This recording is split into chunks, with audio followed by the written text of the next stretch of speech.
請在座各位全體起立。現在有請主禮林一斌牧師引領經普理電話夫人嚟到升君禮堂。好啦，大家坐翻過嚟，企翻喺呢度站立啦。大家站立翻喺度啦，位置。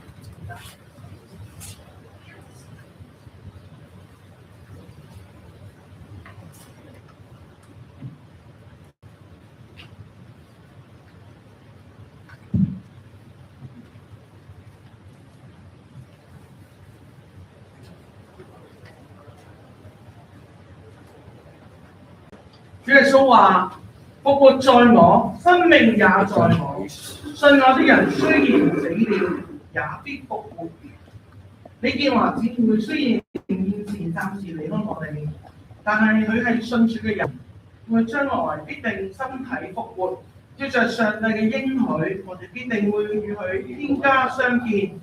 現在我謹奉聖父、聖子、聖靈嘅名，舉行李建華姊妹嘅安息禮。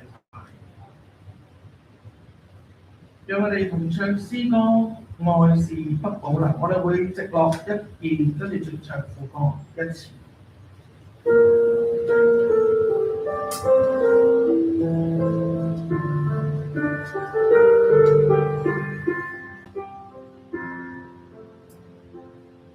常聽說世界愛沒長久，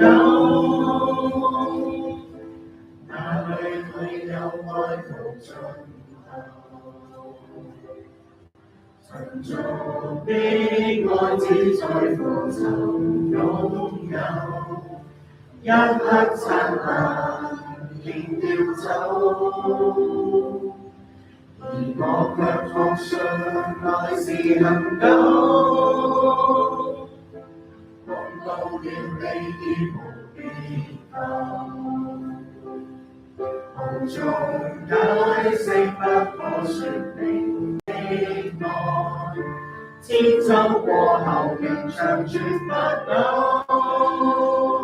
誰人受痛苦被懸掛在木頭，至高的愛盡見於自存的手，乾血在流，反映愛沒保留。持續不死的愛到萬世不休，為求奉上生命全歸主所有，要將一切盡獻於我主的手。我已決定今生再沒所求，為我得主稱讚已足夠。各位請坐。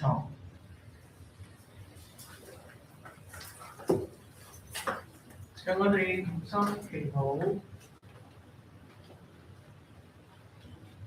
親愛嘅天父，感謝你，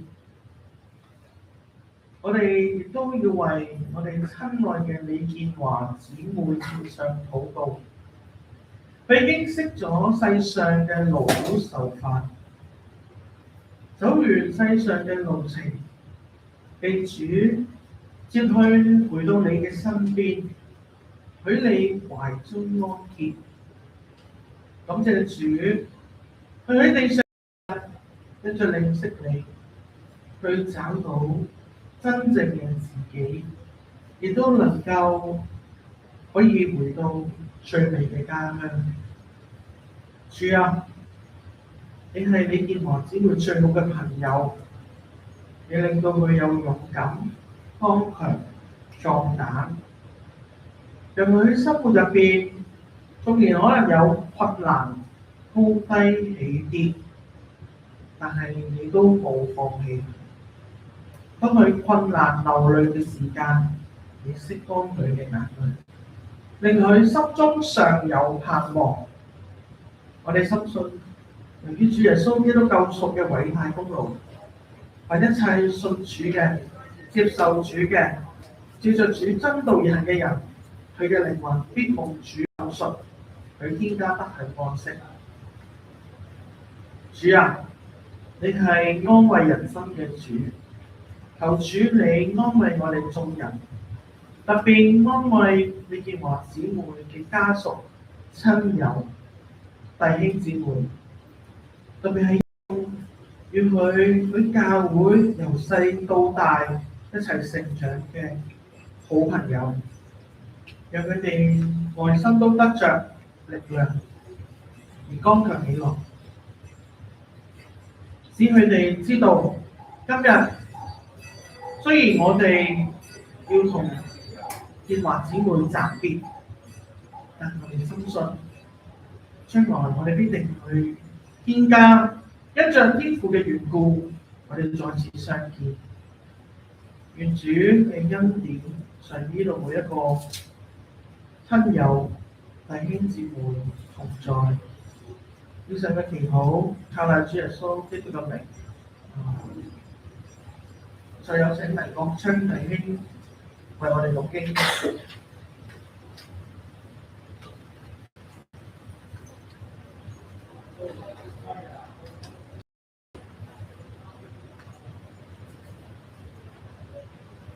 耶和華是我的牧者，我必不致缺乏。他使我躺臥在青草地上，令我在可安歇的水邊。他使我的靈魂甦醒，為自己的名引導我走義路。我雖然行過死蔭的幽谷，也不怕遭害，因為你與我同在，你的杖、你的竿都安慰我。在我敵人面前，你為我擺設筵席，你用油膏了我的頭，使我的福杯滿溢。我一生一世必有恩惠慈愛隨着我，我且要住在耶和華的殿中，直到永遠。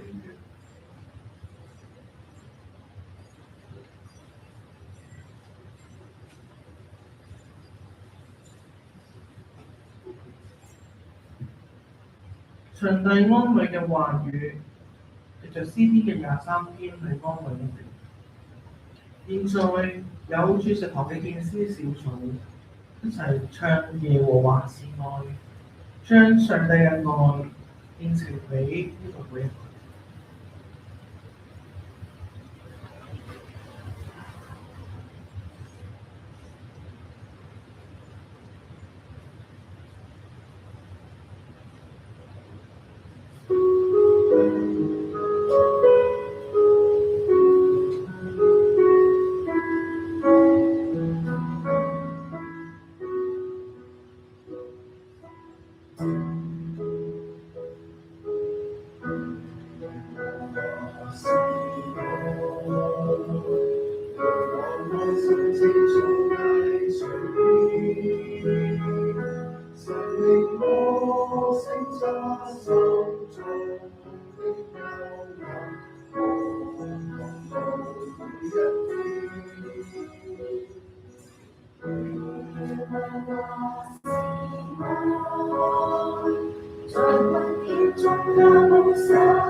世間主恩與共，他的愛存在神夢中。神愛我是因為保守別離，共此生。耶和華是我，讓我關心清楚對誰了，無限滿足快樂湧於心裏，再危難也不會變。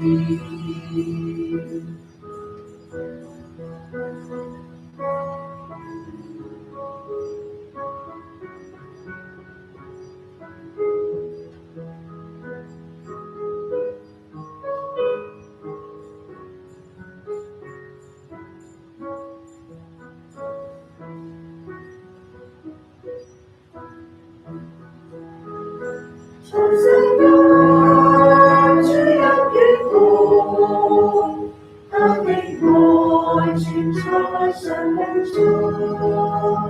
神愛我是因為保守別離，共此生。耶和華是我，讓我關心清楚對誰了，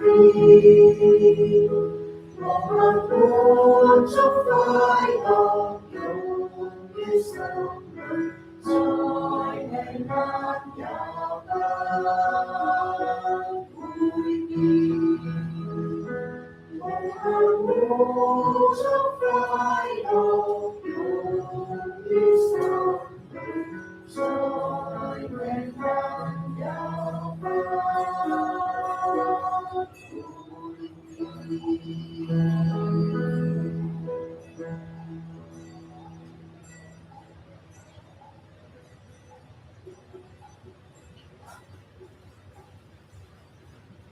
在呢段時間咧，李健華姊妹嘅家人同佢嘅女兒咧，好想同大家分享幾句嘅説話。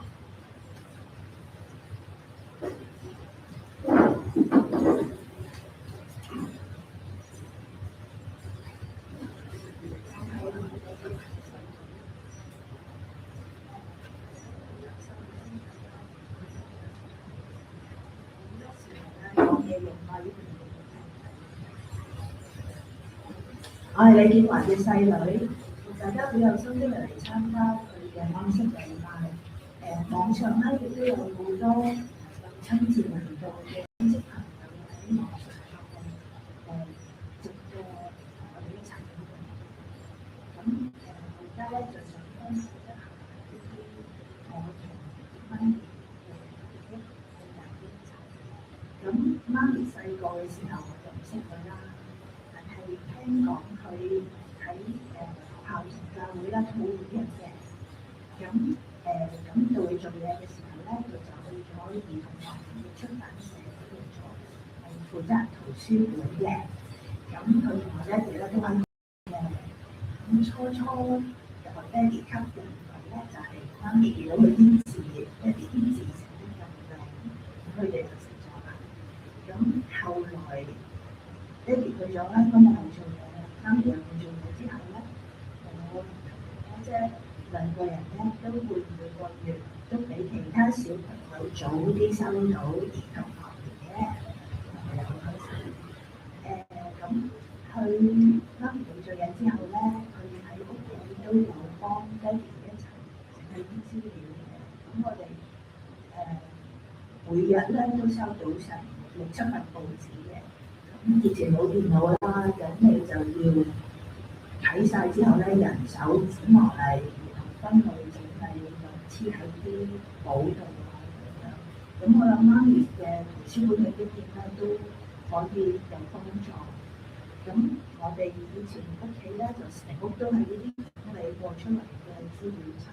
咁後來咧都係喺香港大學度收藏咗。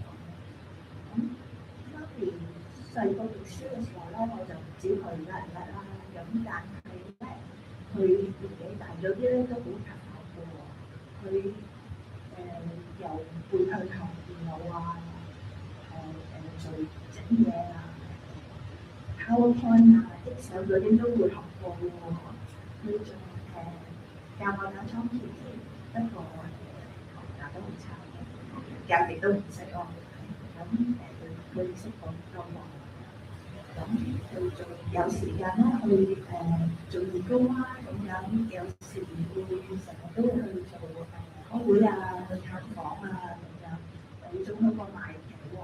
咁佢咧就俾咗啲提示我話咧點樣可以睇多啲旗。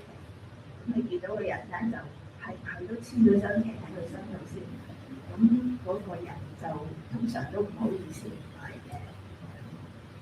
咁佢一直到最近咧都係可以自己做到自己嘅嘢啦。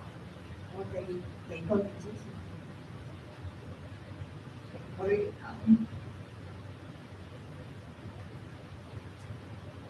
慶祝咗90歲生日。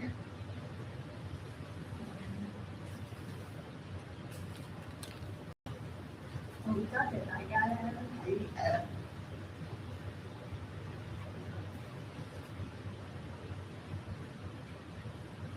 好多謝大家咧喺佢人生嘅路上，嘅階段陪佢一齊。佢嘅生活咧，真係有你哋變得更加豐盛，更加多姿多彩。多謝大家一路都關心同照顧佢。今日我哋一齊佢最後一程，所以我哋會掛住一路順風，一路平安。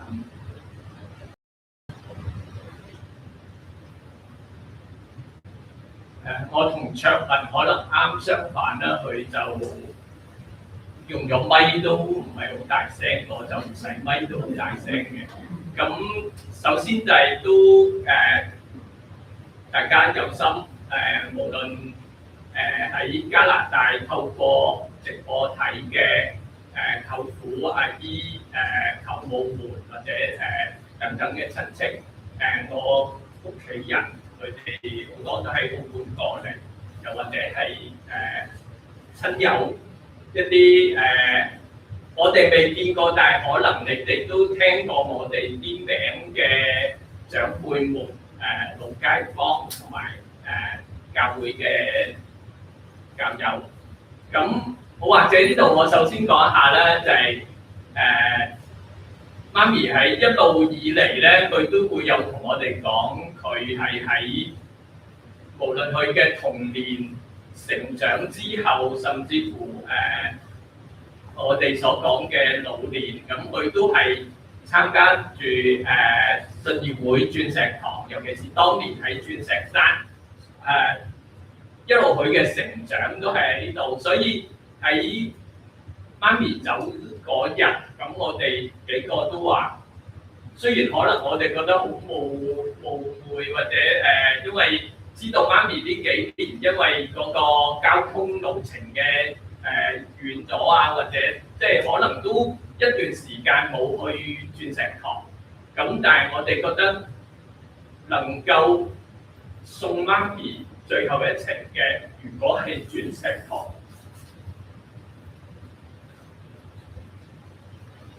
應該會係佢都開心嘅。咁而且今日好特別嘅就係我哋司琴，即係我哋彈琴嘅，佢揸住嘅一個琴譜，就係20幾年前，唔係而家講可能係30年前。30年前係奉獻俾教會嘅，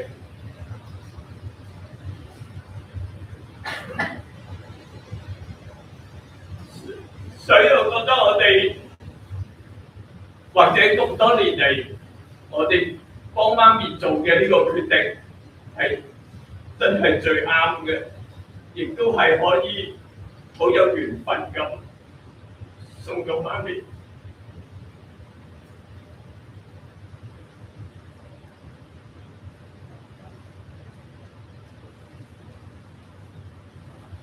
呢位家屬可以慢慢啦。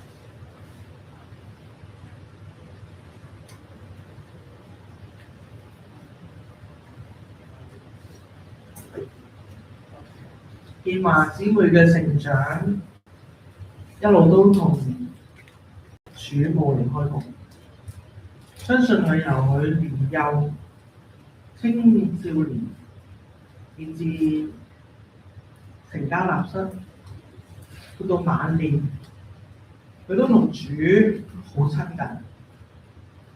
所以咧，我哋鑽石堂或者係叫鑽石山堂能夠可以陪伴佢走，好相信係上帝俾我哋嘅應許同埋緣分。再有楊國偉牧師用聖經嘅話語去同我哋分享。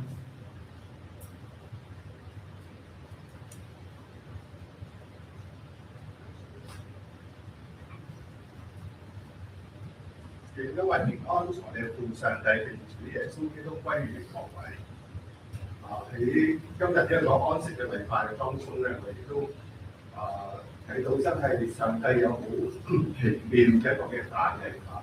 雖然咧建華姊妹晚年埋喺鑽石堂，但係似乎好多嘅牽掛都係同鑽石堂呢間教會係連上關係。喺姊妹嘅一生嘅裏邊咧，都係睇到真係好豐盛，因為咧特別咧提到原來以前喺兒童樂園呢本嘅雜誌裏邊係工作過嘅。其實諗下喺我細個嘅時候，都同樣都係有睇呢本嘅雜誌，所以咧一提到真係原來真係好似佢哋講，真係好有緣分咁樣。每到安息禮拜嘅時候咧，好多時候咧經文都會選擇詩篇，有陣時候係詩篇23篇，有陣時候係詩篇60篇。今日咧，我哋咧就選咗詩篇23篇。喺呢個詩篇嘅裏面，亦係即係好似同兒童樂園一樣，一幅好美麗嘅一幅圖畫。牧羊人帶住啲羊，一路春夏秋冬去唔同嘅地方去覓食。喺我哋中國人嗰度咧，講到牧羊人去驅趕啲羊嘅時候咧，我哋見到啲畫面就係啲牧羊人就喺啲羊後邊，佢行啊。但係喺聖經裏邊，喺以色列呢個地方，牧羊人就唔係企喺啲羊嘅後邊驅趕，佢係喺啲羊嘅前邊一路嘅帶領。我哋所信嘅上帝亦好似牧羊人一樣，佢一路嘅帶領着建華姊妹喺人生每個階段，就算到現在最後呢個階段，上帝依然都一路嘅引領佢。既然有個咁好嘅牧人引領着佢嘅時候，我諗對於佢嘅家人，我諗心裏面應該係放心。對於主裏面嘅弟兄姊妹，我哋亦同樣係安心，知道上帝一路嘅係引領着每一位嘅弟兄姊妹。喺呢個嘅詩篇嘅裏邊，開頭佢講到話：耶和華是我的牧者。耶和華就係上帝個名。佢話上帝係我嘅牧羊人，我必不致缺乏。呢度講到話有上帝帶領，不致缺乏。佢意思唔係話乜嘢都有。當我信咗耶穌，或者我心裏面有上帝嘅時候，上帝會供給我一乜都有。我需要錢，你又俾錢我；我需要樓，你又俾樓我；我需要乜，你又俾乜我。呢度話不致缺乏，佢個意思簡單講，佢可以令到跟從佢嘅人，佢嘅兒女能夠心裏邊係能夠係有滿足嘅。咩係滿足咧？滿足可能對啲食物嚟講，未必哇滿漢全席擺滿晒，咁就叫滿足。可能只不過係媽咪煮一個好簡單嘅家鄉菜，坐低食一家人溫溫暖暖，呢、個就係滿足啦。我諗跟從主嘅人喺佢漫漫嘅長路嘅裏面，我諗只要有耶穌一路嘅帶領，心裏面都會得到滿足。因為我哋所信嘅主真係好似牧羊人，佢真係好照顧嗰啲羊，佢唔係去催逼啲羊，佢係帶領嗰啲羊。經文裏面咧講到咧話，佢會帶領啲人去帶領嗰啲羊去邊度嘅地方啊？佢話咧係青草地、安歇嘅水邊，佢會揾塊好嘅草地，俾嗰啲嘅羊咧能夠有得食。又喺一個安歇嘅水邊，喺以色列或者巴勒斯坦呢個地方咧，好多嘅山。你想要揾一塊平原，哇！即係好似有大球場咁咧，係艱難。但係牧羊人佢卻係知道喺呢個地方呢、個地理嘅位置喺邊一度會有青草嘅一塊嘅地方。可以俾咧佢所牧養嗰群羊能夠安安靜靜坐低喺度食草。嗰度咧話安歇的水邊啊，因為咧啲羊咧已經其實咧俾人馴化咗咧，其實啲綿羊嗰啲咧聽到啲風吹草動，有大聲啲又會驚，有咩喐動又會驚。嗰度話安歇的水邊咧，其實佢係會揾一啲水流冇咁急嘅水。如果啲水流好洶湧澎湃，啲羊咧，哇見到咁洶湧，佢就唔會走去飲水啊。所以唔單止草地要揾得咧，能夠係足夠啲羊係休息有平整嘅地方，更加要揾水。係緩嘅流淌，俾到啲羊唔需要驚，可以去到飲水。而萬一嗰啲羊真係驚唔飲水，對佢身體有另一種嘅傷害。你話邊度咁好啊？揾到靚嘅草地，又要揾到流得緩慢嘅水流，真係啊！有嘅時候牧羊人都唔會咁好彩揾到㗎，但係地方揾唔到，人可以改變。嗰個牧羊人見到如果啲水係洶湧嘅時候，佢會執嘅石頭擋住一路圍住一個小嘅範圍，令到啲水流冇咁急，啲羊可以喺當中能夠咧係好安心嘅去飲水。所以喺過往嘅日子裏邊，我相信上帝都一樣帶領阿建華姊妹喺睇翻教會嘅歷史嘅時候，睇到佢原來1955年已經接受洗禮，喺1961年就接受堅振禮。佢喺當時50年代、60年代喺香港都未經濟起飛，係一個咧相對於而家冇咁富裕嘅地方嘅時間嚇。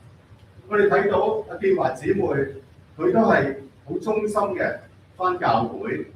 佢可能咧去鑽石山，我唔知道咧路途要幾遠啊嚇，但係可能咧佢好早可能就要起身要去啦，或者咧係對於一個嘅少年人可能咧佢要咧可能幫助完屋企或者點咧，然之後先至去到教會。但係喺呢啲我冇辦法阻到佢返教會。上帝一路嘅引領佢，而且俾到佢有高手，先都聽到90歲。無論從任何嘅角度，你從我哋中國人嘅角度，或者從我哋信仰嘅角度，我哋都睇到呢個係一個嘅福氣。所以佢而家喺人生裏邊跑完呢90年嘅光景，由細個上帝經已一路嘅係引領佢，俾到佢喺當中，可能雖然咧係有唔同嘅挑戰、唔同嘅難關，但係喺頭先聽到嘅親人所講嘅，反而聽到嘅係佢嘅生活確實有佢寫意嘅地方，似乎上帝真係好恩待佢。所以就算現在上帝都一路嘅引領佢去到永恆安歇嘅水邊。喺經文第4節嗰裏邊，佢亦同樣講到，佢話我雖然行過死蔭的幽谷，也不怕遭害，因為你與我同在，你的杖、你的竿都安慰我。有陣時，我喺安歇嘅水邊，有陣時候喺我哋嗰個嘅人生嘅路途裏面，都同樣有死蔭的幽谷。我諗呢個所謂，我諗無論係你信耶穌又好，或者唔信耶穌都好，你都知道咧，喺我哋人生裏邊咧，冇話天色常藍，哇，日日都咁好啊！有陣時候咧，日日都有暴風。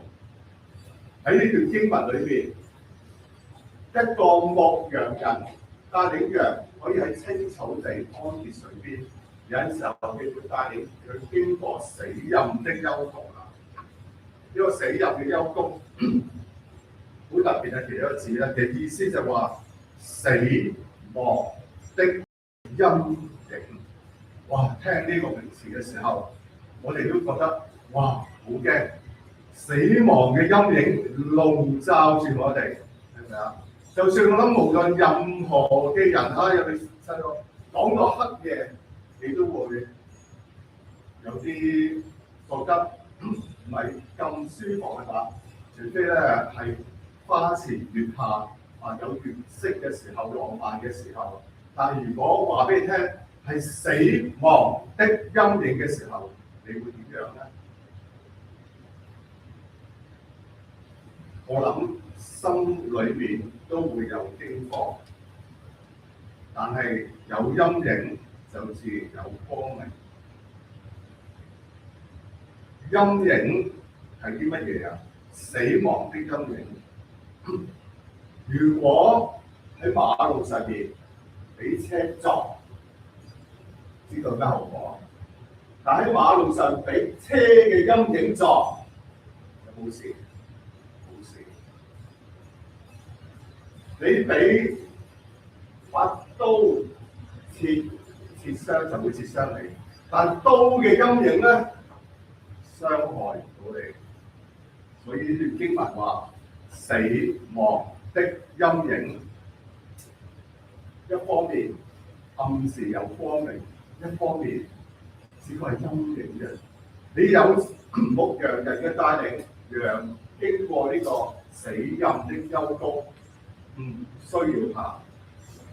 同埋睇喺呢度經文嘅時候，你留意，呢度又講到個更加親密嗰個代名詞，係講到你的杖、你的竿，因為你與我同在啊！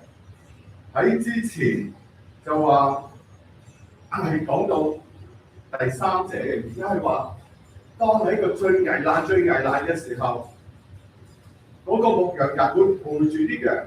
當我哋喺最危難嘅時候，我哋嘅上帝係陪住喺我哋嘅身邊嘅裏面，無需要驚嚇。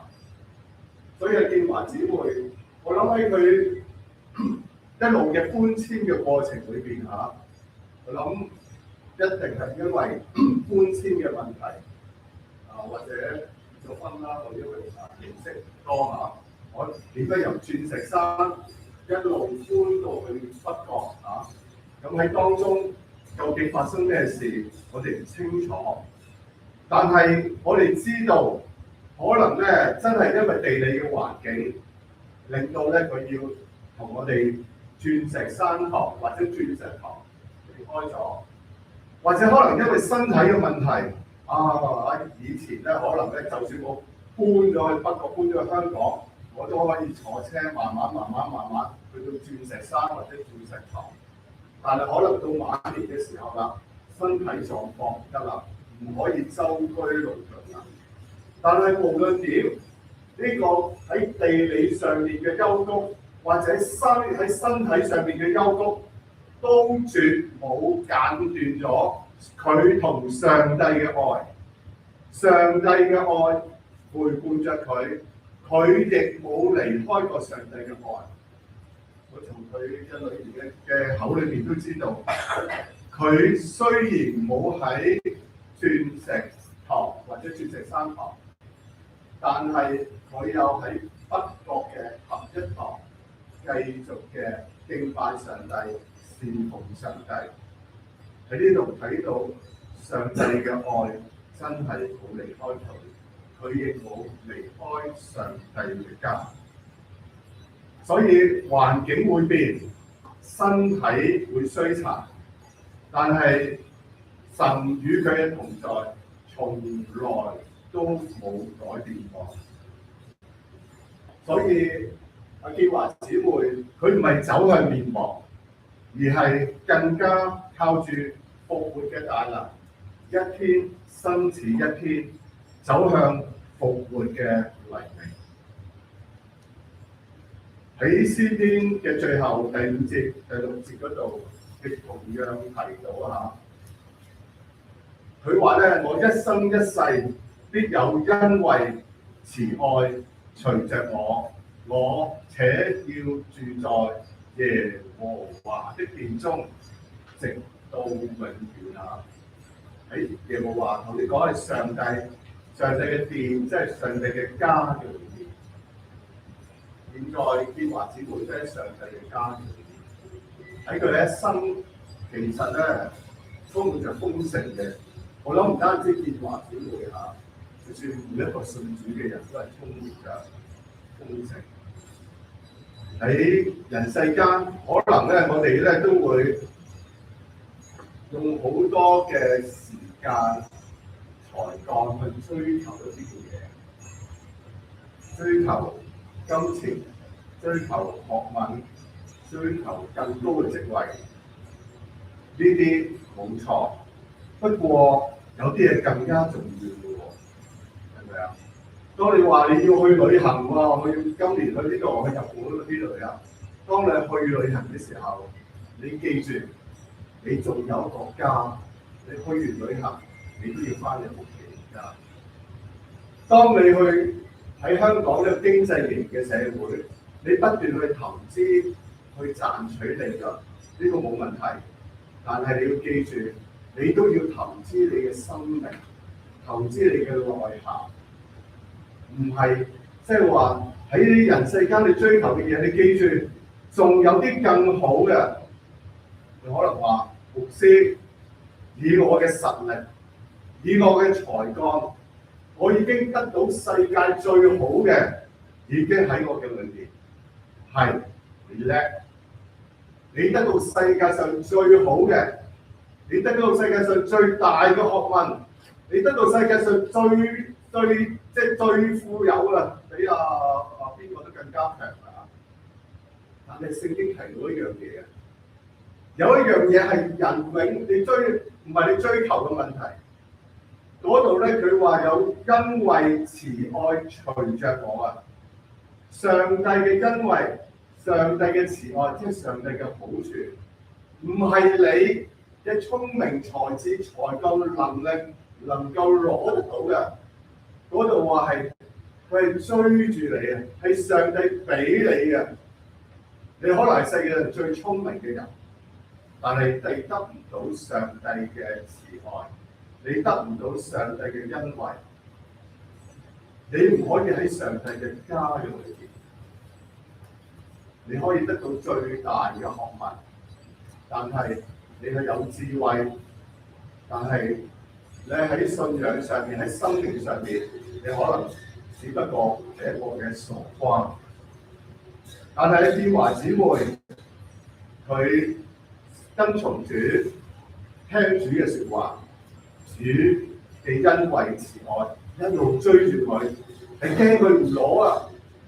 佢唔係靠佢自己努力啊，係上帝豐豐富富嘅係賜俾佢。所以你今日建華姊妹，佢唔係即係帶着遺憾離開，佢唔係咧話同呢個世間一切財富榮華斷絕咗啦，去到個唔好嘅地方，佢依然都係上帝嘅恩典慈愛隨住佢。現在佢喺上帝嘅殿裏邊，喺上帝嘅家裏邊，得到上帝嗰份嘅福氣。所以喺今日，我哋呢個安息禮拜，我哋咧雖然係有啲不捨，但係我哋靠住主嘅恩典，我哋更加可以講嘅，建華姊妹係個有福氣嘅人，因為上帝嘅恩典慈愛隨住佢，上帝喺呢一刻依然係引導住佢，因為我哋所信嘅上帝係死人活人嘅上帝。我哋盼望上帝嘅信息都能夠俾到佢家人有安慰，知道上帝一路嘅係跟陪伴住佢，冇離開過佢。亦同樣俾到我哋信主嘅弟兄姊妹，你更加有確切嘅一個嘅信心嚟咧跟從主，順從主嘅引導，喺生活每個嘅層面，我哋都為主做美好嘅見證，願主係幫助我哋每一位，讓我哋都嚟同心嘅祈禱。咁我哋天父嚟讚美你，因為主耶穌已經係從死裏邊係復活咗，佢係吞滅咗死亡嘅權勢，讓死蔭嘅幽谷唔再係絕路，而係通往永恆榮耀嘅門戶。我哋感謝你，你賜俾我哋有建華姊妹呢個咁美好嘅生命嘅見證。我哋多謝你。從1955年佢洗禮開始，到1961年佢行咗堅振禮，跟住後來佢又去到北角嘅合一堂。呢一段嘅日子裏邊，你都係好似聖經所講，你係作為佢嘅牧者。求你呢個時候用你復活嘅盼望，親自安慰佢每一位嘅家屬。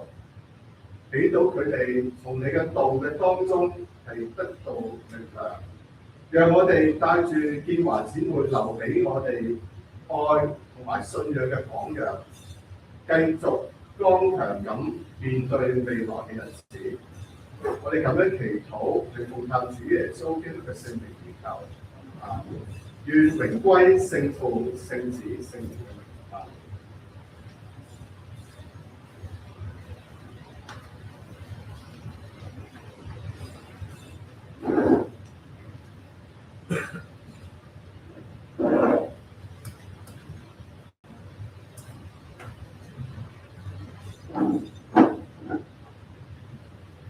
建華姊妹一生都係上帝嘅引領，讓佢哋同唱一首嘅詩歌。上帝喺佢生命入邊有着奇異嘅恩典，讓佢哋亦都藉著呢首嘅詩歌去訴説主。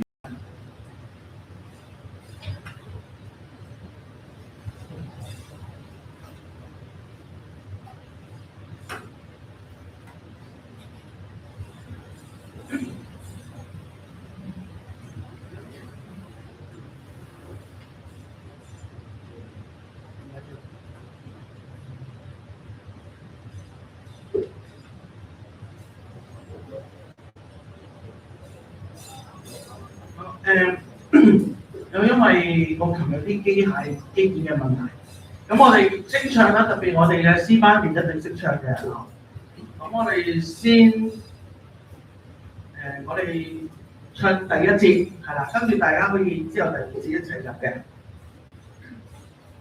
預備起，奇異恩典可得恩典，我罪已得赦免，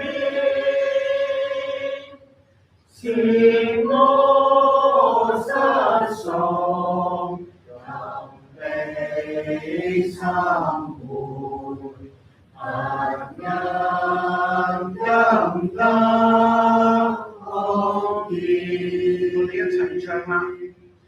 如此恩典使我敬畏，使我心得安慰。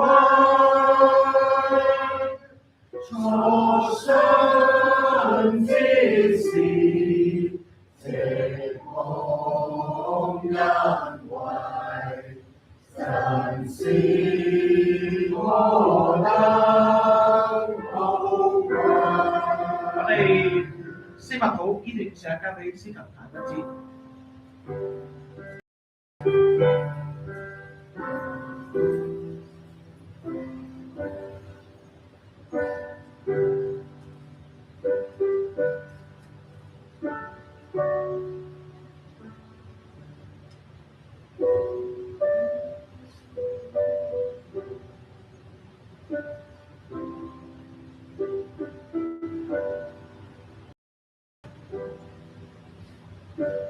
我哋準備唱第三節。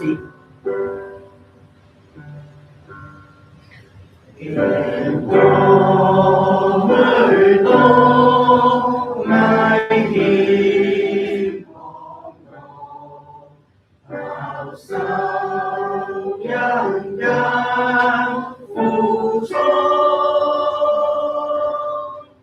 賜恩領我平安度過，直到永命富強，將來在天安居萬年，人光於一途徑，無盡追從蒙恩應福，讚美歌聲不停。呢首詩歌《奇異恩典》最尾嗰節，亦都係數算上帝同電話姊妹嘅恩情，係已經係許佢最初嘅時間已經蒙恩，將來必定喺天，正如而家都安居，永遠有讚美嘅聲音陪着佢，因為呢個係上帝同佢俾佢嘅應許，亦都係佢所相信嘅信仰。現在我哋一同起立，我哋再次與平時電話姊妹喺教會一齊去宣認信仰、宣認使徒信經嘅時候，我哋一同去宣認我哋嘅三一嘅上帝，我哋一齊誦讀使徒信經。我信上帝全能的父，創造天地的主。我信耶穌基督，上帝的獨生子，我們的主，因着聖靈成印，從童女瑪利亞所生，在本丟彼拉多手下遇難，被釘在十字架上，死了，葬了，下到陰間，第三天從死裏復活，後升天，坐在無所不能的父上帝的右邊，將來要從那裏降臨，審判活人死人。我信聖靈，一聖基督教會，聖徒相通，罪得赦免，肉身復活，並且永生。阿門。如果我哋用以主嘅禱文我哋一同去祈禱。我們在天上的父，願人都尊你的名為聖，願你的國降臨，願你的旨意行在地上，如同行在天上。我們日用的飲食，今日賜給我們，免我們的債，如同我們免了人的債。不叫我們遇見試探，救我們脫離兇惡，因為國度、權柄、榮耀，全是你的，直到永遠。我哋一同受上帝嘅賜福。願主耶穌基督嘅恩惠、天父上帝嘅慈愛、聖靈嘅感動、平安與安慰，常與你哋每一個同在，特別與李建華姊妹所有嘅親友同在，從今時直到永永遠遠。各位請坐。現在我哋有陳先生同我哋啲報告，之後咧我哋會有獻花同埋瞻仰禮嘅時間。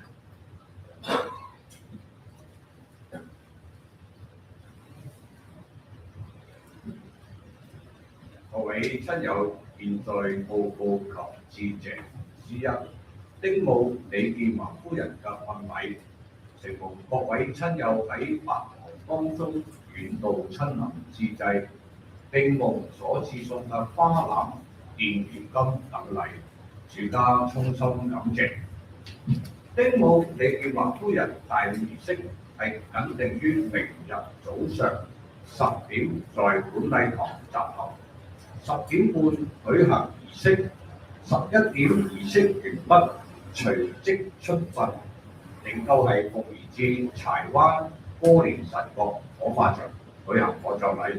主家亦都備有旅遊專車接送各位代步。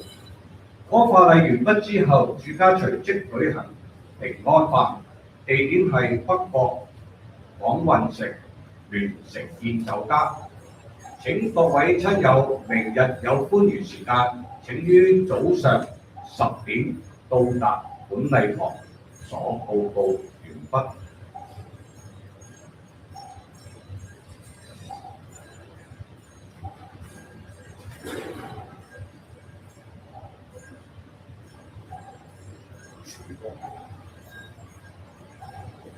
以下儀式係瞻仰遺容，請在座各位全體起立。好啦，咁我哋來賓先起步。好啦，後邊呢行先。跟住我哋呢邊出嚟，可以請跟我哋呢邊呢個方向，將啲鮮花擺落去個身體。係啦，擺落入邊。好啦，跟住我哋呢個行個圈。翻埋座位，呢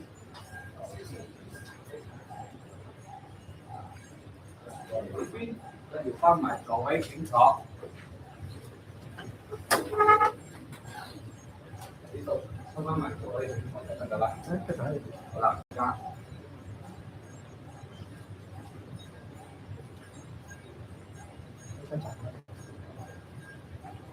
好啦，請坐。蓮花可以請坐。剩有2次 ，OK， 再睇一睇好飛機，啱啱。好啦，咁可以翻埋位請坐㗎啦嚇，獻完花。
請在座各位全體起立。現在有請主禮林一斌牧師引領靈柩返回內堂。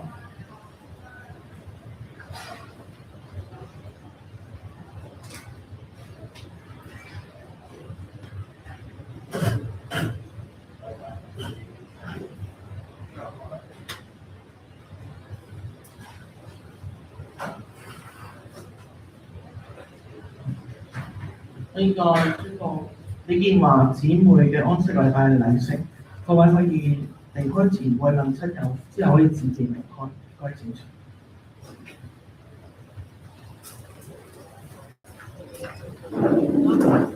大家手上嘅傳遞表都可以交俾我，